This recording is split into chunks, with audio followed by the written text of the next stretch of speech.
pejabat negara boleh saja hadir ya sebagai pejabat negara, presiden, wakil presiden, para menteri, ketika acaranya masih yang sifatnya adalah seremonial. Tapi ketika mulai acaranya acara ritual, biasanya panitia akan menyampaikan kepada kita yang hadir, sebentar lagi kami akan memulai acara ritual. Maka kita pun untuk memelihara kerukunan umat beragama dipersilahkan untuk meninggalkan tempat dan mereka meneruskan acara ritual menurut agamanya masing-masing. Nah, ini harus kita jadikan sebagai sesuatu yang keseimbangan atau jalan tengah dalam praktek beragama ini menghindarkan kita dari sifat-sifat ekstrim.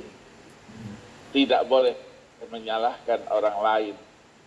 Tadi diberikan contoh ya sifat-sifat eksklusif yang dimiliki oleh saudara-saudara kita yang selalu sifat-sifat seperti itu menjadi benturan antara kita satu dengan lainnya.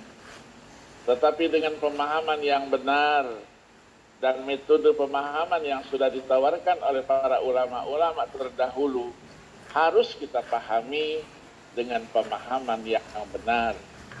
Apabila ada metode yang digunakan oleh pihak tertentu dan kita tidak menggunakan metode itu, kita harus dapat memakluminya dengan baik.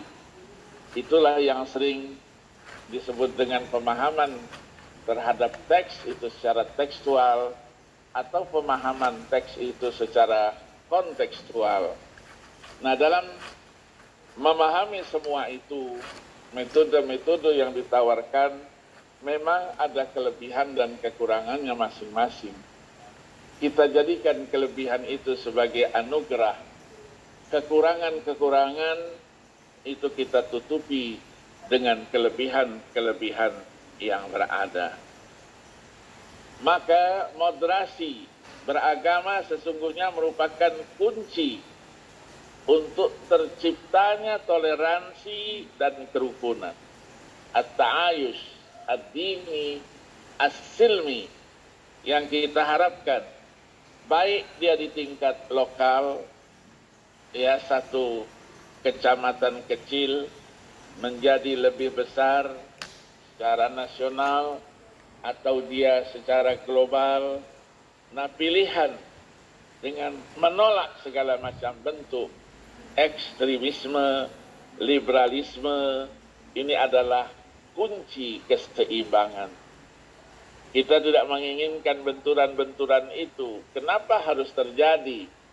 Tadi disampaikan jelas kita lihat dalam Al-Baqarah ya wa kadzalika ja'alnakum ummatan wasata, itu dengan satu fungsi yang spesifik. Apa itu? Litakunu syuhada'a 'alan nas ya wa yakunar rasulu 'alaikum syahida.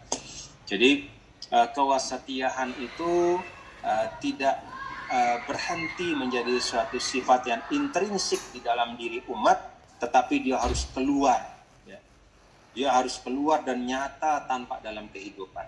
Kalau dalam bahasa Al-Quran, kita kemudian menjadi umat yang berada di posisi syuhada ala nas, yaitu umat yang menjadi saksi atas umat-umat yang lain. Nah, dalam konteks ini, kalau kata Imam Tobari di dalam tafsirnya, bagaimana kita bisa menjadi umat yang syuhada? Ada dua hal yang paling esensial. Yang pertama, yang namanya syuhada, jamak daripada syahid, atau saksi, itu adalah orang yang diyakini dan dipercayai oleh semua pihak sebagai seorang yang adil. Maka ummatan wasato itu ummatan udula, umat yang adil. Jadi ini hal yang paling mendasar.